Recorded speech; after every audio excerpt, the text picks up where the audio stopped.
Assalamu alaikum students. Today we are going to start our chapter number 2, solving a biological problem. Today our topic is biological method. First of all we will see the definition. The scientific method in which biological problems are solved is called biological method. First of all we will see what is a biological problem.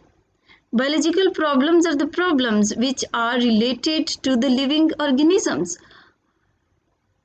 ये कोई disease भी हो सकती है या body का किसी भी पार्ट का कोई डिसऑर्डर भी हो सकता है। मीन्स के इस किस्म के प्रॉब्लम्स जो कि लिविंग बॉडी से या लिविंग ऑर्गेनिज्म से रेलिवेंट होते हैं, that are called biological problems and such type of biological problems can be solved by using the biological method. So different scientists, not only the biologists but also the chemists and physics can also use such type of biological methods in their research to make new theories. So biological method has contributed to the advancements in medicine, ecology and technology etc. and also ensures the quality of data for public use. Means it shows quality of results and it gives better results. So to solve the biological problem, scientists use different steps in the biological method.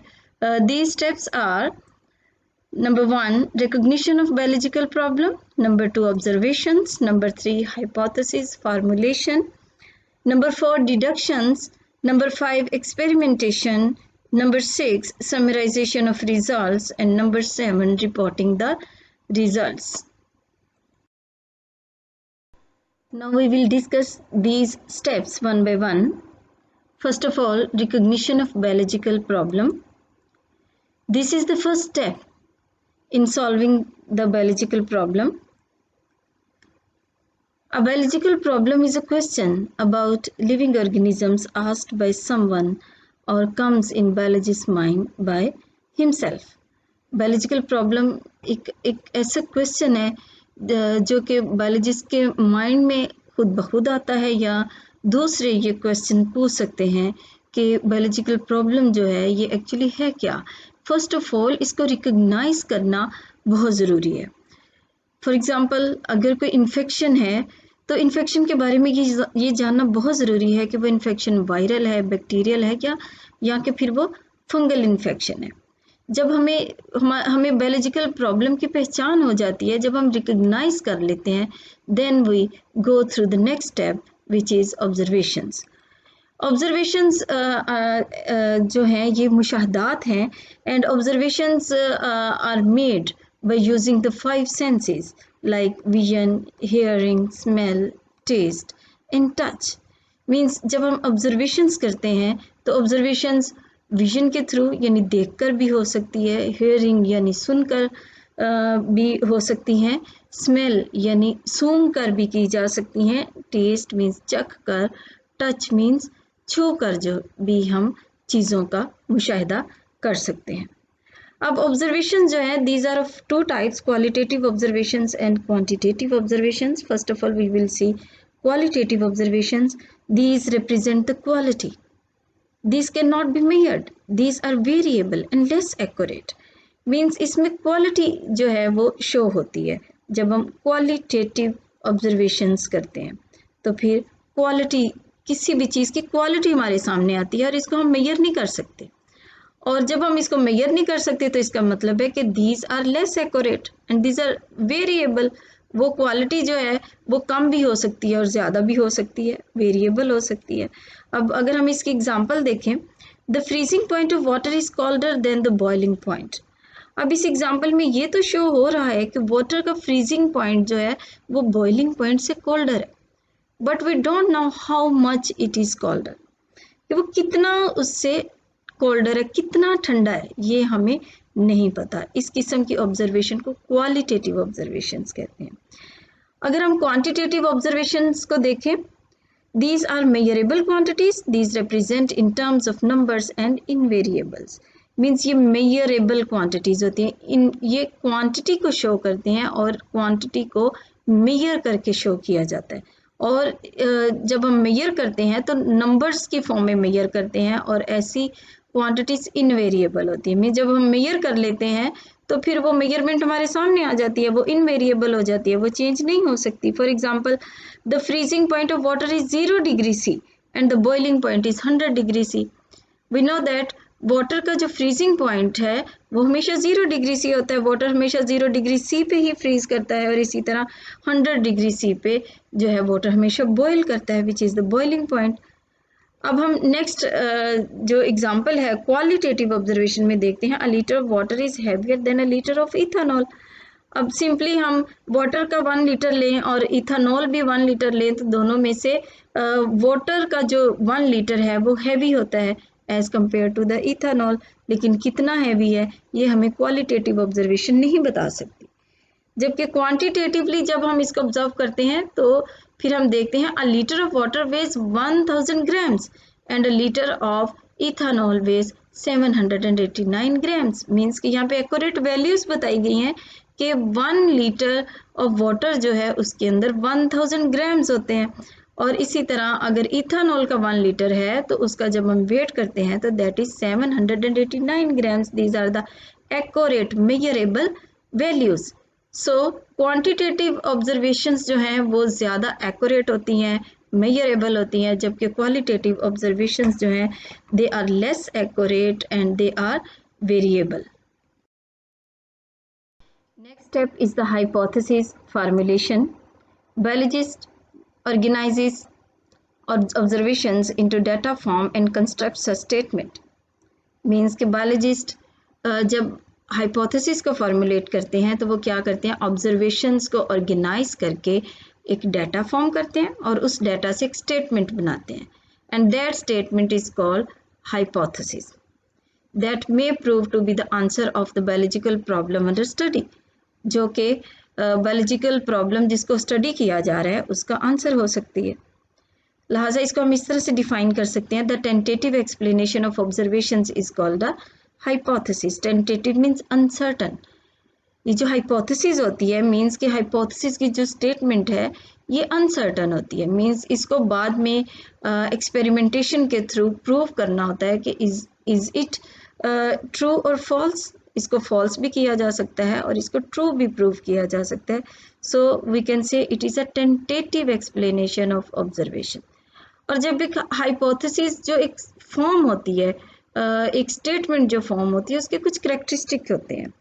वो characteristics हम देखते हैं। Number 1, it should B general statement. Means जो hypothesis है, जो statement है, ये क्या होनी चाहिए, it should be a general statement and it should B tentative idea. Means ये एक ऐसा आइडिया होना चाहिए जो कि अनसर्टन है, and it should agree with available observations. में जो ऑब्जर्वेशन की गई है हाइपोथेसिस को फॉर्म करने से पहले, ये जो हाइपोथेसिस बाद में कंस्ट्रक्ट की जाती है ये उस ऑब्जर्वेशन के साथ रेलिवेंट होनी चाहिए।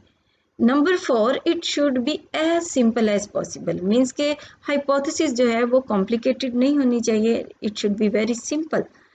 And number 5, it should be testable and falsifiable. Means hypothesis ऐसी होनी चाहिए कि जिसको एक्सपेरिमेंटेशन के थ्रू टेस्ट किया जा सके, और वो फॉल्सिफिएबल होनी चाहिए। मीन्स के उसको रॉन्ग भी प्रूव किया जा सके और वो ट्रू भी प्रूव की जा सके। इस किस्म की हाइपोथेसिस होनी चाहिए। और हाइपोथेसिस जो है इसको एक्सपेरिमेंटेशन से गुजारने के लिए, यानी इसको प्रूव करने के लिए डिडक्शन में से इससे डिडक्शन ड्रॉ की जाती है। A logical conclusion drawn from hypothesis. Deduction क्या है, it is a logical conclusion drawn from hypothesis. जो हाइपोथेसिस से एक और स्टेटमेंट बनाई जाती है जिसको हम डिडक्शन कहते हैं। Deductions are tested through experiments. अब डिडक्शंस जो है इसके ऊपर एक्सपेरिमेंट फिर किया जाता है। और next step is if hypothesis is taken true is used to drawn results from it. यही डिडक्शन जब इसको एक्सपेरिमेंट से गुजारा जाता है तो अगर ये ट्रू प्रूव हो जाए तो इसका मतलब है हाइपोथेसिस जो है वो ट्रू है, और फिर उससे रिजल्ट्स हासिल कर लिए जाते हैं। अब डिडक्शन बनाई कैसे जाती है, इसको फॉर्म करने के लिए, इस स्टेटमेंट को बनाने के लिए इफ देन लॉजिक जो है वो यूज की जा सकती है। For example look at this, ये एक हाइपोथेसिस है, all plant cells have a nucleus. This is a hypothesis, this is a simple statement, all plant cells have a nucleus. लेकिन साइंटिस्ट के लिए ये बहुत डिफिकल्ट होता है कि ये जानना कि सभी प्लांट्स जो हैं उनके सेल्स में न्यूक्लियस होता है कि नहीं। सो इसको इजी करने के लिए फिर डिडक्शन ड्रॉ की जाती है। If I examine cells from a blade of grass, then each one will have a nucleus. Means कि अगर एक ग्रास के एक ब्लेड को हम अगर एग्जामिन करें उसके सेल्स को, तो हम देखेंगे कि हर सेल के अंदर एक न्यूक्लियस है। मीन्स कि उसी स्टेटमेंट को डिडक्शन ने क्या किया, इजी कर दिया। ठीक है, इस तरह से डिडक्शन जो है वो हेल्प करती है हाइपोथेसिस को ट्रू या फॉल्स प्रूव करने में। The next step is experimentation. Experimentation is the most basic step in biological method. Is used to check if hypothesis is true or not, and it is used to check which hypothesis is correct. And incorrect hypothesis is rejected, and correct hypothesis is accepted. Accepted hypothesis provides a way to test its validity. Means एक hypothesis अगर experimentation के बाद वो wrong prove हो जाए तो उसको incorrect hypothesis कहते हैं और उसको रिजेक्ट कर दिया जाता है। And but if hypothesis is prove true, then it is considered as correct hypothesis and then it is accepted. अब ये जो एक्सेप्टेड हाइपोथेसिस है, जो कि करेक्ट साबित होगी है, जो ट्रू प्रूव होगी है, इस पे फिर मज़ीद एक्सपेरिमेंट्स किए जाते हैं ताकि इसकी वैलिडिटी को फर्दर टेस्ट किया जा सके। अब जो एक्सपेरिमेंट्स किए जाते हैं इसके लिए 2 ग्रुप्स बनाए जाते हैं जब एक्सपेरिमेंटेशन होती है। एक होता है एक्सपेरिमेंटल ग्रुप और दूसरा होता है कंट्रोल ग्रुप। एक्सपेरिमेंटल ग्रुप जो ये वो होता है जिस पे सही टेस्टिंग की जाती है, जबकि कंट्रोल ग्रुप जो है वो एक उसको सपोर्ट करने के लिए एक दूसरा ग्रुप साथ बनाया जाता है। फॉर एग्जांपल अगर साइंटिस्ट ये चेक करना चाहते हैं कि कार्बन डाइऑक्साइड जो है वो फोटोसिंथेसिस के अमल के लिए वो कितनी इम्पोर्टेंट है, ये अब चेक करना है। ये प्रॉब्लम है, मतलब बायोलॉजिकल प्रॉब्लम ये है कि what is the necessity of carbon dioxide for the photosynthesis. तो ये चेक करने के लिए 2 ग्रुप बनाए जाते हैं, एक एक्सपेरिमेंटल ग्रुप और दूसरा कंट्रोल ग्रुप। कंट्रोल ग्रुप होता है जस्ट उसको रिलेट करने के लिए कि हमारा जो एक्सपेरिमेंट है वो कैसा परफॉर्म हो रहा है या वो क्या रिजल्ट हमें दे रहा है। ठीक है, तो इस एग्जांपल के अंदर जिसमें कार्बन डाइऑक्साइड की नेसेसिटी को चेक करना है फॉर द फोटोसिंथेसिस, उसमें ये किया जाता है कि ये जो एक्सपेरिमेंटल ग्रुप है, look at this, a plant with no carbon dioxide available. Means इसमें एक ऐसा प्लांट को एक ऐसे एनवायरनमेंट में रखना है जहाँ उसको सारे रिसोर्सेज जो कि उसकी फोटोसिंथेसिस के लिए जो चीज़ें उसको चाहिए वो उस एनवायरनमेंट में सभी मौजूद होंगी, लेकिन कार्बन डाइऑक्साइड नहीं होगी। दूसरी तरफ कंट्रोल ग्रुप में प्लांट को एक ऐसे एनवायरनमेंट में रखा जाता है जहाँ पे फ्री कार्बन डाइऑक्साइड मौजूद है। तो ये देखा गया कि जो एक्सपेरिमेंटल ग्रुप वाला प्लांट है जिसको कार्बन डाइऑक्साइड प्रोवाइड नहीं की गई, उसमें photosynthesis does not occur in experimental group. Means क्योंकि कार्बन डाइऑक्साइड नहीं प्रोवाइड की गई तो उसमें फोटोसिंथेसिस नहीं हुई। ऑन द अदर हैंड जो कंट्रोल ग्रुप था जिसको कार्बन डाइऑक्साइड प्रोवाइड की गई थी, फ्रीली कार्बन डाइऑक्साइड अवेलेबल थी, photosynthesis occurs in the control group, वहाँ पे फोटोसिंथेसिस हुई। तो इस तरह से जब भी एक्सपेरिमेंट किया जाता है तो एक्सपेरिमेंटल ग्रुप के साथ साथ कंट्रोल ग्रुप भी बनाया जाता है और उसको सभी रिसोर्सेज प्रोवाइड किए जाते हैं ताकि वो सही रिजल्ट्स दे, जिससे प्रूफ हो सके कि एक्सपेरिमेंटल ग्रुप के अंदर जो भी ऑर्गेनिज्म जिस पे एक्सपेरिमेंट किया जा रहा है वो हमें सही रिजल्ट दे रहा है या कि नहीं। और जब हमारे पास रिजल्ट्स हासिल हो जाते हैं तो देन नेक्स्ट स्टेप जो है आता है वो है समराइजेशन ऑफ रिजल्ट्स, यानी जो रिजल्ट्स हमें एक्सपेरिमेंटेशन से हासिल होते हैं उनको फिर समराइज करना होता है, ऑर्गेनाइज करना होता है। तो इसमें इस तरह से है, look at this, gathering of quantitative data from each experimental group, data averaged and compared statistically To draw results, biologist uses statistical analysis. Means results को ऑर्गेनाइज करने के लिए, उनको गैदर करने के लिए, इकट्ठा करने के लिए, समराइज करने के लिए उनका डाटा कलेक्ट किया जाता है, डाटा की एवरेज निकाली जाती है और स्टैटिस्टिकली उनका कंपैरिजन किया जाता है। स्टैटिस्टिकली उस रिजल्ट्स को जो है वो रिजल्ट्स को कलेक्ट किया जाता है और ऑर्गेनाइज किया जाता है। देन फिर क्या होता है, फिर उसकी रिपोर्टिंग होती है। Next step is the reporting the result. Reporting the result में यह है कि publishing of results in scientific journals and books. Means जो भी रिजल्ट्स हासिल होते हैं एक्सपेरिमेंटेशन के बाद, जब सॉल्व हो जाता है बायोलॉजिकल प्रॉब्लम, तो जो रिजल्ट्स हासिल होते हैं उनको फिर पब्लिश करना होता है, ताकि दूसरी आवाम तक, दूसरे लोगों तक जो साइंटिस्ट की रिसर्च है वो दूसरे लोगों तक पहुंच सके, जर्नल्स के थ्रू और बुक्स के through. This is the end of the lecture.